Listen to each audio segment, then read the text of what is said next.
retour dans cette édition du live de TV Finance du 10 juillet 2023. Merci beaucoup si vous nous joignez à l'instant et merci beaucoup pour votre fidélité. Et comme convenu, il est désormais l'heure de retrouver Mathieu Serron. Bonjour Mathieu.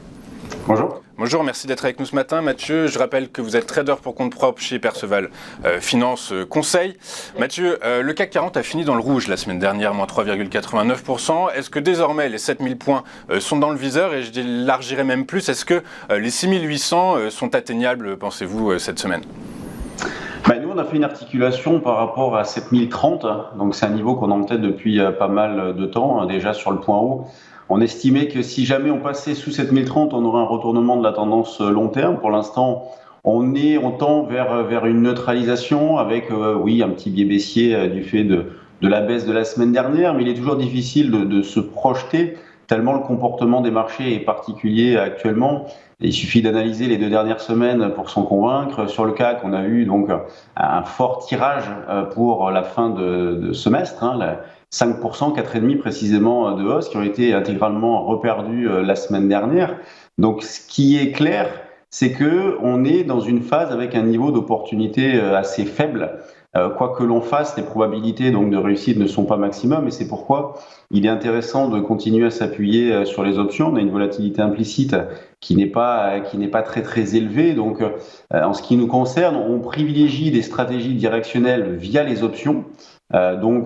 Pourquoi pas, si jamais on casse 7030, en effet, l'objectif serait les plus bas du mois de mars, donc la zone des 6800 points. Pour l'instant, on n'en est pas là, dans la mesure où cette zone, on va dire 7030, 7050, a tenu la semaine dernière, et que ce matin, là, le CAC rebondit un petit peu, puisqu'on a un futur échéance juillet qui est actuellement à 7100 points.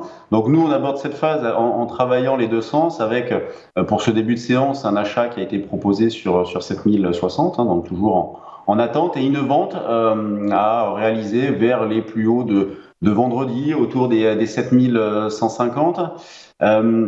Donc des stratégies options, donc par exemple pour ceux qui voudraient jouer un potentiel de baisse épuisé à l'approche justement de cette zone des 7030, 7050, pourquoi pas des achats de call. Et puis pour ceux qui auraient un biais davantage baissier et une conviction forte pour aller chercher les 6800 points des achats de put, dans la mesure où, comme je disais tout à l'heure, la volatilité est faible, il vaut mieux travailler acheteur d'options plutôt que vendeur. Quand on regarde du côté des actions aussi, la confusion reste très forte. Il y a des divergences qui sont fortes également.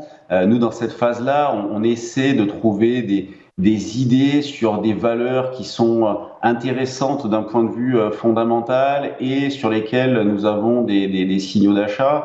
Et je vous invite à regarder par exemple Vivendi qui coche les 2 cases. Fondamentalement, il y a un fort potentiel. Un signal d'achat a été déclenché la semaine dernière au-dessus des 8,5. Donc on essaie de trouver des idées un petit peu qui sortent du sentier battu, parce que c'est vrai que on a toujours des grosses capitalisations et surtout des grosses pondérations du CAC qui restent très en forme, le luxe notamment, qui performe toujours très fortement. Et quand on regarde par exemple les performances entre les valeurs du CAC et le CAC mid et small sur le premier semestre, on a un indice CAC qui a progressé d'environ 15%, et pendant ce temps-là, l'indice mid et small, lui, n'a progressé que de 4%.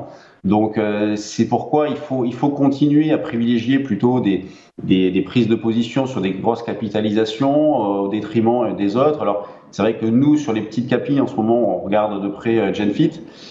Donc c'est une valeur risquée, à fort potentiel, mais ça reste risqué.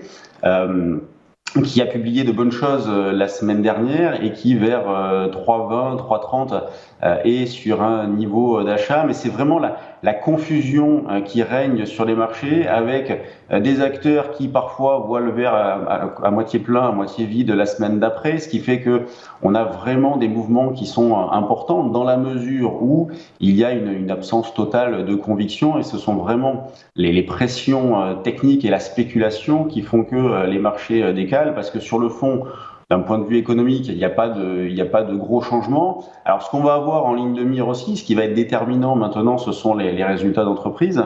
Et les publications vont commencer cette semaine d'ailleurs sur les sociétés américaines.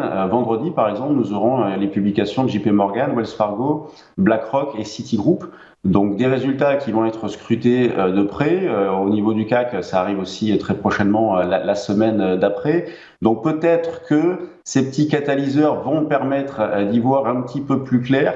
Attention en cas de déception, parce que c'est vrai que les dernières publications ont été très solides et les perspectives pour la plupart confirmées. Mais c'est de ce côté-là qu'on va aller regarder. C'est vrai que d'un point de vue économique, on ne s'attend pas à grand-chose. À noter ce soir tout de même le discours du gouverneur de la Banque d'Angleterre à 21h, qui peut amener un petit quelque chose, mais on ne s'attend pas non plus à de gros décalages de marché à ce moment-là.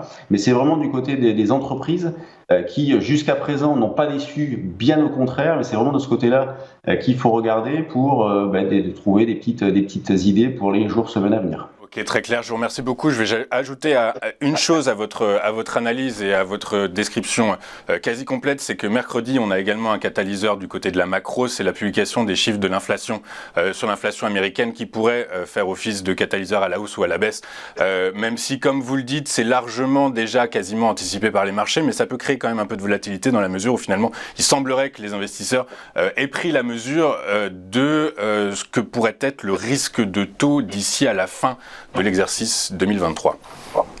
Merci Mathieu d'avoir été avec nous ce matin. Mathieu Serron, vous êtes trader pour Comprop chez Perceval Finance Conseil. Eh bien écoutez, merci, je vous souhaite une excellente fin de journée. Je vous dis à très bientôt. De notre côté, on marque une rapide courte page de publicité. On se retrouve juste après avec les Market Movers de Bernard Prats d'Escloa. Tout de suite sur TV Finance.